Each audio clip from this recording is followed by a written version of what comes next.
Hello student, आप सबका बहुत ही स्वागत है। आज के इस वीडियो में हम बात करेंगे भौतिक राशियों एवं उनके मात्रक के बारे में। तो वीडियो स्टार्ट करने से पहले मैं आपको बता दूं, अगर आपने इसका पहला पार्ट नहीं देखा है तो आप जाके प्लेलिस्ट में इसका पहला पार्ट ज़रूर देखिए। आप हमारे टेलीग्राम चैनल को भी ज्वाइन कर लीजिएगा, ठीक है, जो science club by Janmejay Sharma के नाम से है। यहाँ ज्वाइन करने से फ़ायदा आपको होगा कि जो भी हम वीडियो बनाते हैं उसका PDF जो है हम अपने टेलीग्राम चैनल पे प्रोवाइड करा देते हैं। तो इसलिए आप हमारे टेलीग्राम चैनल को ज़रूर ज्वाइन कीजिएगा। तो चलिए वीडियो में आगे बढ़ते हैं। हम अपने पिछले वीडियो में बात कर चुके थे कि जो भौतिक राशि एवं उनके जो मात्रक होते हैं वो क्या होते हैं, किसी भी मटेरियल और या किसी भी ऑब्जेक्ट के फिजिकल प्रॉपर्टीज होते हैं, ठीक है। तो आज हम उन्हीं पे बात करेंगे। तो सबसे पहले हम बात करेंगे भौतिक राशि क्या है। तो चलिए हम बात करते हैं भौतिक राशि के बारे में। देखिए, भौतिक राशि किसी वस्तु या किसी प्रणाली का एक विशेषता होता है, ठीक है, जिसको हम क्या करते हैं, प्रत्यक्ष या अप्रत्यक्ष रूप से माप सकते हैं। भौतिक राशि क्या होता है, किसी भी वस्तु या किसी भी प्रणाली का एक विशेषता होता है जिसको हम प्रत्यक्ष या अप्रत्यक्ष रूप से माप सकते हैं, ठीक है ना। उस विशेषता या उस विशेषता वाले मान को हम क्या कहते हैं, भौतिक राशि कहते हैं, उस वस्तु का या उस प्रणाली का, ठीक है। अब जैसे मान लीजिए हमारे पास क्या है, एक गेंद है। क्या है, गेंद है। तो गेंद है, तो जब भी हम गेंद को फेंकते हैं तो क्या उसकी फिजिकल प्रॉपर्टी होगी, इसकी फिजिकल प्रॉपर्टी होगी कि गेंद का स्पीड कितना है, उसकी वेलोसिटी कितना है, ठीक है, उसका मोमेंटम कितना है। तो ये क्या है, उसकी एक विशेषता है कि नहीं है, संवेग कितना है, उसका वेग कितना है, चाल कितना है। तो ये जो उसकी विशेषता है गेंद की, उसको हम क्या करते हैं, उसको जब हम माप लेते हैं तो उसी विशेषता वाले मान को हम क्या कहते हैं, भौतिक राशि कहते हैं, उस वस्तु का या किसी भी प्रणाली का। तो देखिए, भौतिक राशियों का जो एग्जाम्पल होता है वो क्या हो जाएगा आपका, जैसे में लंबाई हो जाएगा, द्रव्यमान हो जाएगा, समय हो जाएगा, चाल हो जाएगा, त्वरण होगा, कार्य होगा, ऊर्जा होगा, शक्ति होगा, तापमान होगा। ये क्या है, ये किसी ना किसी वस्तु या किसी प्रणाली के क्या है, ये फिजिकल प्रॉपर्टीज हैं जिसको हम क्या कर सकते हैं, माप सकते हैं। अब हम बात कर लेते हैं भौतिक राशियों के प्रकार के बारे में। और देखिए, भौतिक राशि जो होता है इसको हम एक विशेष मान में व्यक्त करते हैं। अभी उसके बारे में हम आगे बात करेंगे। उसी विशेष मान को, जिस मान में हम इनको व्यक्त करते हैं, जैसे लंबाई है तो लंबाई को हम एक विशेष मान में व्यक्त करते हैं, द्रव्यमान को एक विशेष मान में व्यक्त करते हैं, उसी को हम मात्रक कहते हैं। तो उस पर हम अभी बात करेंगे, ठीक है। सबसे पहले हम बात कर लेते हैं भौतिक राशियाँ कितनी प्रकार की होती हैं। तो भौतिक राशियाँ जो हैं आपकी, ये मुख्यतः दो प्रकार की होती हैं। पहला जो होता है आपका वो होता है मूल राशियाँ, इन्हीं को हम बोलते हैं फंडामेंटल क्वांटिटी। सेकेंड जो होता है आपका वो होता है व्युत्पन्न राशियाँ, जिसको हम बोलते हैं डिराइव्ड क्वांटिटी। और इन दोनों के अलावा भी एक राशियाँ होती हैं जिनको हम पूरक राशियों के नाम से जानते हैं। अभी हम एक एक करके डिस्कस करेंगे कि ये क्या होती हैं, ठीक है ना। तो चलिए अब आप आगे देख लेते हैं कि ये जो भौतिक राशियाँ हैं, जब हम इनको एक विशेष मान में व्यक्त करते हैं तो वो मान क्या कहलाता है, ठीक है। देखिए, जब भी हम भौतिक राशियों को एक विशेष मान में व्यक्त करते हैं तो उसी मान को हम मात्रक कहते हैं। तो अब मात्रक का डिफिनीशन देख लेते हैं। देखिए, जब किसी भौतिक राशि को मापने के लिए एक निश्चित मान को माप मानकर उस भौतिक राशि को मापा जाता है तो उस निश्चित मान को मात्रक कहते हैं। फिर से सुने, जब किसी भौतिक राशि को मापने के लिए एक निश्चित मान को माप मानकर मापा जाता है तो उस निश्चित मान को मात्रक कहते हैं। क्या कहते हैं, सिंपल वे में आप बस इतना समझिए कि जब किसी भौतिक राशि को हमको मापना होता है तो जब जो हम निश्चित मान लेते हैं, जो निश्चित मान मानकर हम उस भौतिक राशि को मापते हैं, वही क्या कहलाता है, मात्रक कहलाता है। इसका भी आप डिफिनीशन देख सकते हैं। भौतिक राशि के मापन के लिए किसी विशेष मानक रूप के इकाई को मात्रक कहते हैं। इसके एग्जाम्पल क्या होंगे, ये क्या है, भौतिक राशि के विशेष मान ही है। और भौतिक राशियाँ क्या क्या थी, लंबाई था, द्रव्यमान था, समय था। तो लंबाई, द्रव्यमान, समय को हम जिस मान में मापेंगे वही क्या होगा, मात्रक होगा। तो एक एक करके हम इसका एग्जाम्पल देख लेते हैं। जैसे मान लीजिए इसका एग्जाम्पल क्या होगा, मीटर होगा, किलोग्राम होगा, सेकेंड होगा, और मीटर प्रति सेकेंड होगा, मीटर प्रति सेकेंड स्क्वायर होगा, जूल होगा, केल्विन होगा। जैसे अभी भौतिक राशियां क्या क्या थी हमारे पास, यहाँ 2 कॉलम बना लेते हैं और ये इसका मात्रक हो गया। तो यहाँ देखिए भौतिक राशियां क्या था हमारे पास, पहले था लंबाई था जिसको हम माप रहे थे।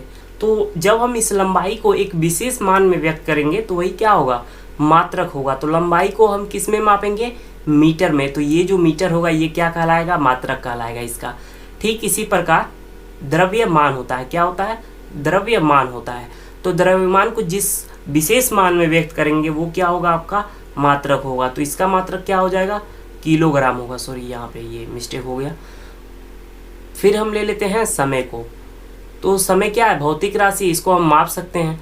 तो इसको जब हम मापेंगे तो जिस विशेष मान में इसको व्यक्त करते हैं वो क्या कहलाता है, मात्रक कहलाता है। तो इसका मात्रक क्या हो जाएगा, सेकेंड हो जाएगा।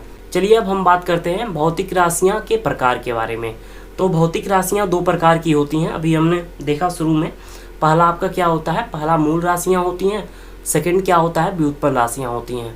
और इनके अलावा जो तीसरी होती है वो क्या होती है, पूरक राशियाँ होती हैं। मुख्यतः जो है यही दोनों होती हैं। तो चलिए हम बात कर लेते हैं मूल राशियाँ क्या हैं। देखिए मूल राशियाँ क्या होती हैं, जैसे नाम से ही पता चल रहा है, फंडामेंटल, समझ में आ रहा है ना। तो फंडामेंटल, फिजिक्स में 7 ऐसी राशियाँ होती हैं, भौतिकी में 7 ऐसी राशियाँ होती हैं जो किसी अन्य राशियों पे क्या होती हैं, निर्भर नहीं होती हैं।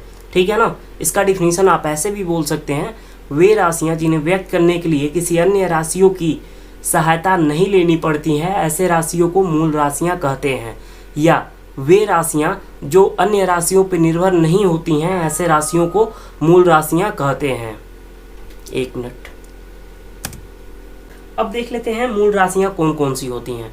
तो जो मूल राशियाँ आपकी होती हैं, इसका जो एग्जाम्पल होगा आपका मूल राशियाँ का, वो होता है आपका लंबाई होता है, ठीक है ना। फिर आपका होता है द्रव्यमान होता है, समय होता है, विद्युत धारा होता है, तापमान होता है,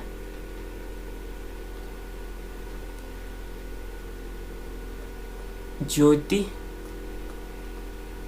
तीव्रता होता है। फिर आपका होता है, और नेक्स्ट हमारा होता है पदार्थ की मात्रा।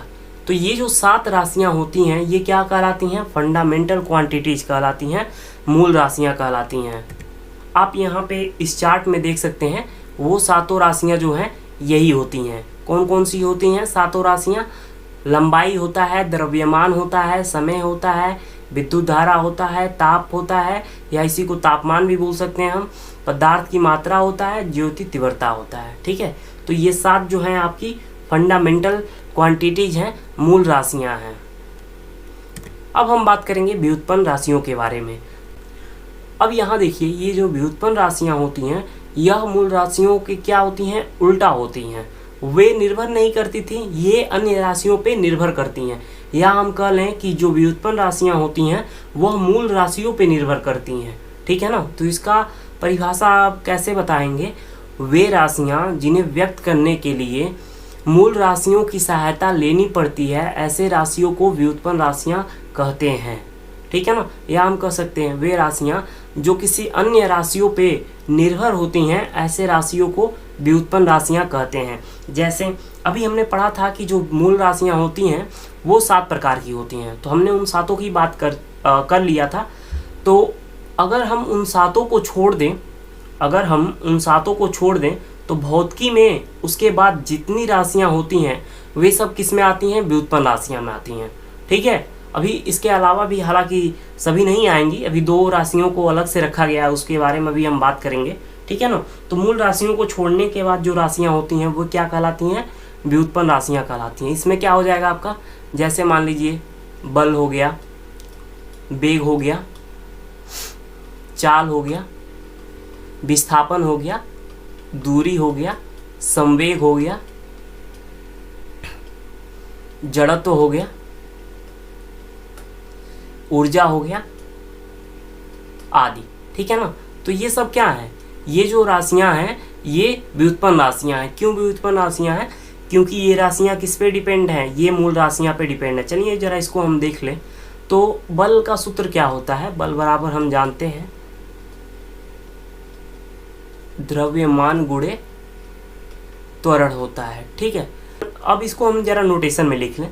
तो बल को हम कैपिटल एफ से दर्शाते हैं, द्रव्यमान को स्मॉल एम से, और इसको हम ए से दर्शाते हैं, और यहाँ पे हम वेक्टर रिप्रेजेंट कर दें। ठीक है ना। तो यहाँ पे आप देखिए ये जो बल है ये किस पे निर्भर कर रहा है? ये जो बल है ये आपका द्रव्यमान पर निर्भर कर रहा है, जिससे हमको पता चलता है कि जो व्युत्पन्न राशियाँ होती हैं वे किस पे निर्भर होती हैं? मूल राशियों पे निर्भर होती हैं।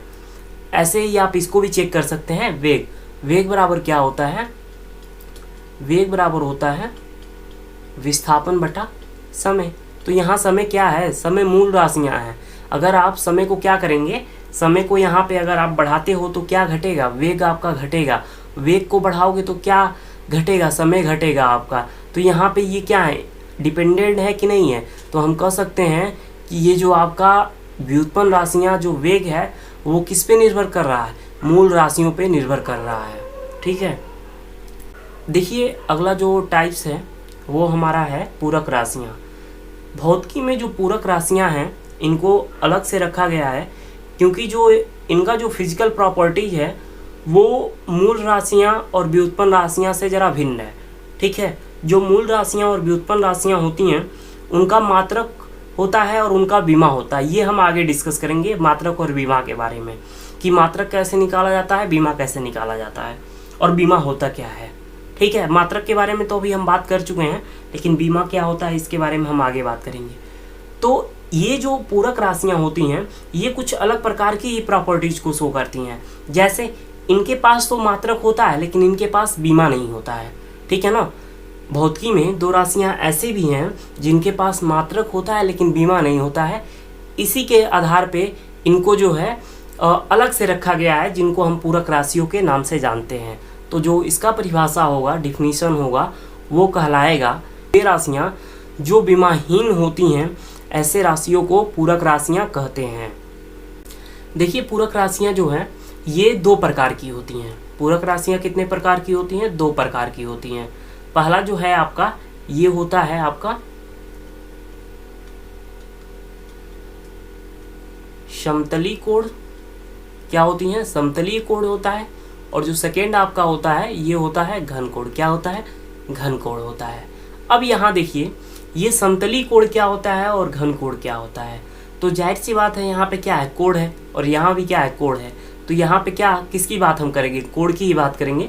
तो यहाँ पे ये क्या है? समतली है। समतली का मतलब समतल है। तो समतल का मतलब क्या होता है? समतल जो होता है, समतल आकृति जो होता है, यह कैसी आकृति होता है? तो हम जानते हैं जो समतल आकृति होता है वो द्विविमीय आकृति होता है। द्विविमीय आकृति का मतलब जिसमें क्या हो? लंबाई हो और चौड़ाई हो। तो यहाँ पे ये जो समतलीय कोण होगा यह द्विविमीय आकृति में बनेगा। किस में बनेगा? द्विविमीय आकृति में बनेगा। जैसे जैसे आपका ये वृत्त में बनेगा, ठीक है, ये आपका आयत में बनेगा, ठीक है, फिर ये आपका त्रिभुज में बनेगा। क्लियर है यहाँ तक बात? वैसे अब यहाँ देखिए ये क्या है? घन कोण है। तो यहाँ भी हम कोण की ही बात करेंगे, लेकिन ये क्या है? घन कोण है। समझ में आ रहा है ना? तो घन हमारा क्या होता है? घन जो है हमारा त्रिविमीय आकृति होता है। क्या होता है? त्रिविमीय आकृति होता है। तो ये जो हमारा कोण बनेगा ये किस आकृति में बनेगा? त्रिविमीय आकृति में बनेगा। ये वाला हमारा 2 डायमेंशनल फिगर होता है, ये वाला हमारा 3 डायमेंशनल फिगर होता है। तो ये जो होगा हमारा ये त्रिविमीय में बनेगा। कहने का मतलब जिसमें क्या हो? लंबाई हो, चौड़ाई हो, ऊंचाई हो, या गहराई हो, या मोटाई हो। समझ में आ रहा है ना? तो इसका जो एग्जाम्पल होगा या जिन आकृतियों में बनेगा वो आपका क्या होगा? वो आपका गोला होगा। ठीक है। अब इनका उपयोग हम जरा देख लें। जो समतलीय कोण होता है इसका उपयोग हम बेसिकली त्रिकोणमिति में करते हैं। ठीक है ना? त्रिकोणमिति में करते क्या है? जब हमको साइन, कॉस और 10 का मान निकालना होता है तो हम किसका यूज करते हैं, इसी समतलीय कोण का यूज करते हैं। ठीक उसी प्रकार जो घन कोण का उपयोग है, इसका भी उपयोग हम किस में करते हैं, मैथ में करते हैं, ठीक है ना। और इसका उपयोग हम करते हैं फिजिक्स में। इसका जो सबसे ज़्यादा उपयोग है वो कहाँ है, फिजिक्स में ही है। फिजिक्स में करते क्या है, हम टेरेस्ट्रियल जो बॉडी होती हैं उनको हम उनकी आकृति को पता लगाने के लिए हम इसका यूज करते हैं।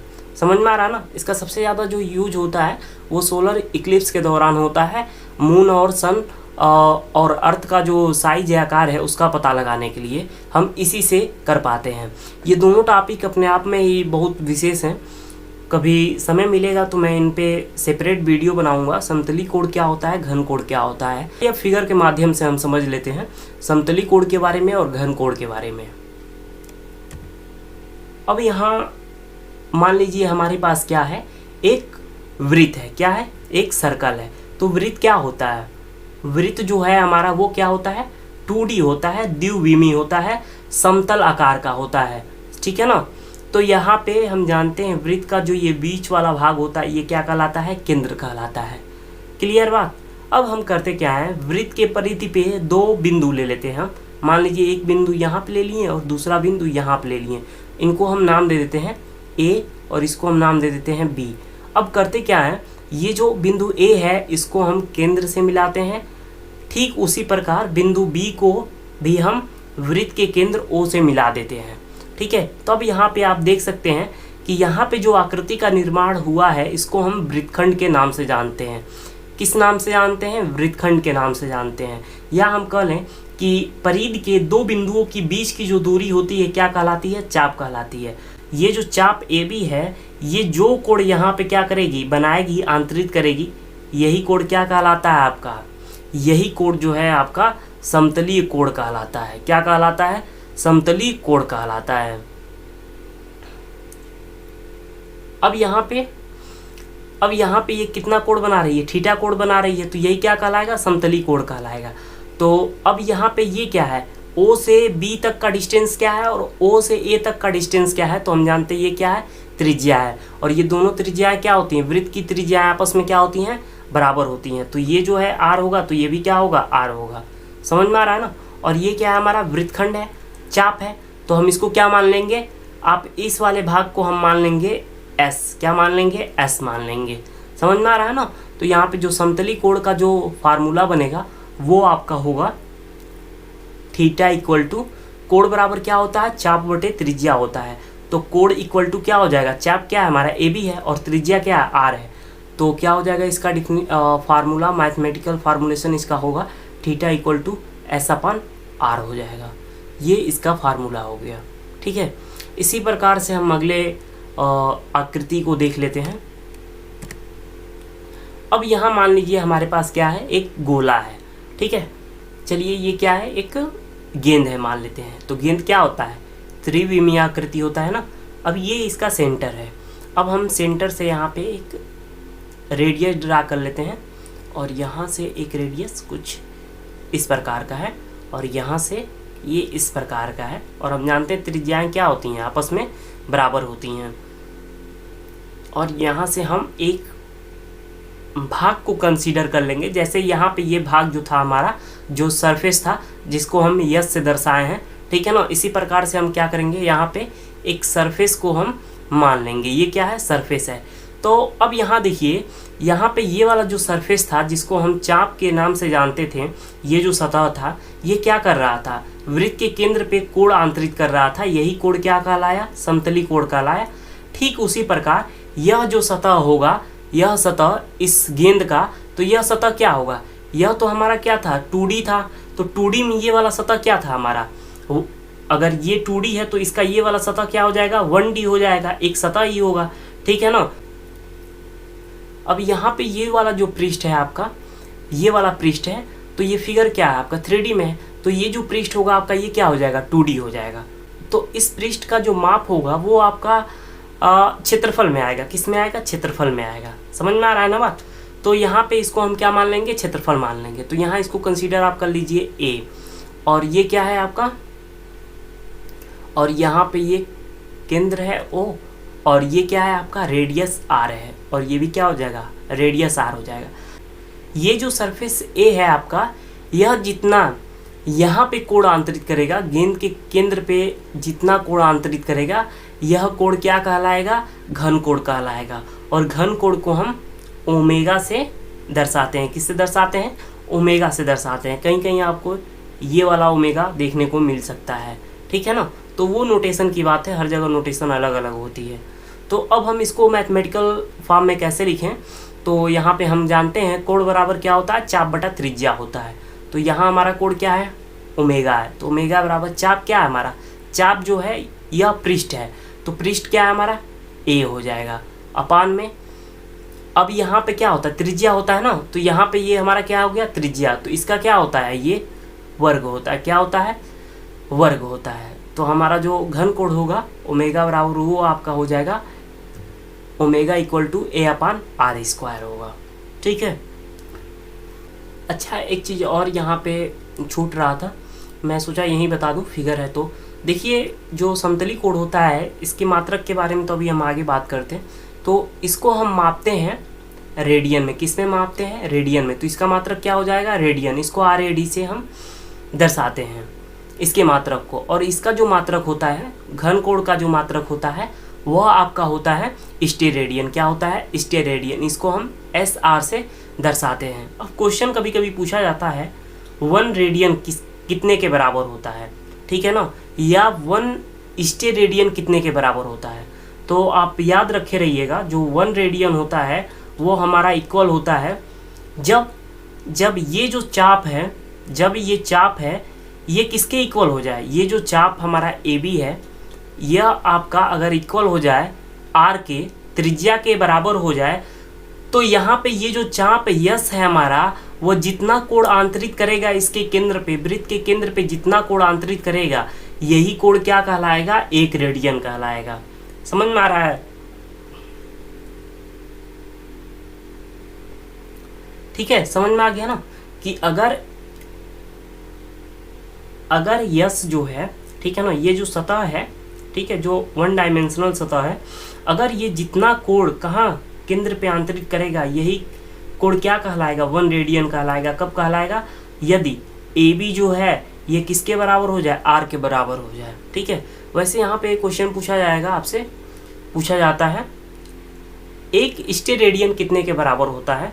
तो याद रखे रहिएगा, 1 स्टेरेडियन जो है, जब यहाँ पे ये क्या है, ये भी सतह है, तो ये सतह क्या है, 2 डायमेंशनल है। याद रखे रहिएगा, यहाँ पे ये जो सतह था, जो इसका चाप था, ये क्या था हमारा, यह जो चाप है इसका, यह 1 डायमेंशनल है। और यहाँ पे ये जो सतह है ये क्या है, 2 डायमेंशनल है।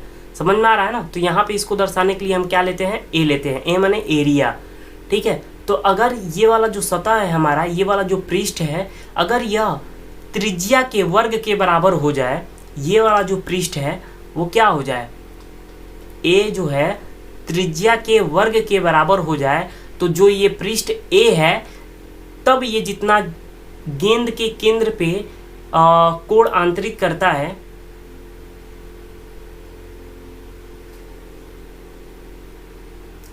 उस कोण को क्या कहते हैं, 1 स्टेरेडियन बोलते हैं, या 1 स्टेरेडियन कहते हैं। किसे कहते हैं, कि जब इसका जो पृष्ठ ए है ये जितना कोण आंतरित करेगा गेंद के केंद्र पे, तो उसको हम क्या कहेंगे, 1 स्टेरेडियन कहेंगे। चलिए अब हम बात कर लेते हैं मात्रक के प्रकार के बारे में। ये उसका एग्जाम्पल है, आप इसको समझ सकते हैं। कभी मैं इस पर सेपरेट वीडियो बनाऊंगा, बहुत अच्छा टॉपिक है ये, समतली कोण और घन कोण। अब हम बात कर लेते हैं भौतिक मात्रक के बारे में। तो भौतिक मात्रक भी कितने प्रकार के होते हैं, मुख्यतः 2 प्रकार के होते हैं। और जो इसका तीसरा टाइप होता है वो क्या होता है, पूरक मात्रक के नाम से जानते हैं। तो बेसिकली आप ऐसे इसको समझ सकते हैं। सबसे पहले हमने क्या पढ़ा, राशियाँ पढ़ी, भौतिक राशियाँ पढ़ी। तो भौतिक राशियाँ को मापने के लिए हम किसका यूज करते हैं, मात्रक का। तो हमने क्या पढ़ा, मात्रक। तो उसके बाद हम क्या पढ़े, भौतिक राशियों के प्रकार पढ़े, ठीक है ना। तो चलिए अब हम बात करते हैं भौतिक मात्रकों के प्रकार के बारे में। देखिए, भौतिक मात्रक भी मुख्यतः 2 प्रकार के होते हैं। पहला आपका मूल मात्रक होता है, दूसरा व्युत्पन्न मात्रक होता है, और तीसरा जो होता है, और बेसिकली ये टाइप्स नहीं होता है, इसको अलग से रखा गया है। तो अगला जो होता है वो पूरक मात्रक के नाम से जाना जाता है। तो सबसे पहले अभी हम क्या पढ़े थे, राशि पढ़े थे, भौतिक राशि पढ़े थे। भौतिक राशि को जिस मान में हम व्यक्त कर रहे थे वो मात्रक कहलाया। उसके बाद हम क्या पढ़ें, भौतिक राशियों के प्रकार पढ़ें। तो भौतिक राशियों के जो प्रकार हैं तो उनको हम जिस मान में व्यक्त करेंगे तो वो किस में आएंगे, भौतिक मात्रक के प्रकार में आएंगे। समझ में आ रहा है ना। तो यहाँ पे ये क्या हो जाएगा, भौतिक मात्रक के प्रकार हो जाएगा। और देखिए मैं अभी यहाँ पे जो मात्रक है उसको बेसिकली ही बता रहा हूँ। ये काफ़ी अपने आप में बहुत अच्छा टॉपिक है। जब मैं SI मात्रक पे वीडियो बनाऊँगा तो इसको काफ़ी अच्छे से समझाऊँगा। बेसिकली मैं अभी यहाँ पे बस आपको ये समझा रहा था कि राशियाँ क्या होती हैं और कैसे उनसे ट्रीट करता है मात्रक। समझ में आ रहा है ना। तो इसी क्रम में हम आगे बढ़ते हैं और इसका अगला प्रकार देखते हैं। अगला प्रकार जो है मूल मात्रक है। तो जब ये मूल मात्रक है तो ये किसको मापेगा, मूल राशियों को मापेगा। जाहिर सी बात है। तो मूल राशियाँ का डिफिनीशन क्या था, वे राशियाँ जो अन्य राशियों पे निर्भर नहीं करती हैं। सेम उसी प्रकार का इसका भी डिफिनीशन होगा। ठीक उसी प्रकार जो मूल मात्रक होंगे वे मात्रक होंगे जो अन्य मात्रकों पे क्या होंगे, निर्भर नहीं होंगे। ऐसे मात्रक को क्या कहेंगे, मूल मात्रक कहेंगे। समझ में आ रहा है ना। अब मैं चाहूँ तो यहाँ लिख भी सकता था, लेकिन यहाँ पे मैं चार्ट बना के लाया हूँ। वीडियो काफ़ी लंबा हो गया है। यहाँ पे आप देख सकते हो मूल राशियाँ कौन कौन सी थी। मूल राशियाँ हमारी यही थी सातों, ठीक है ना।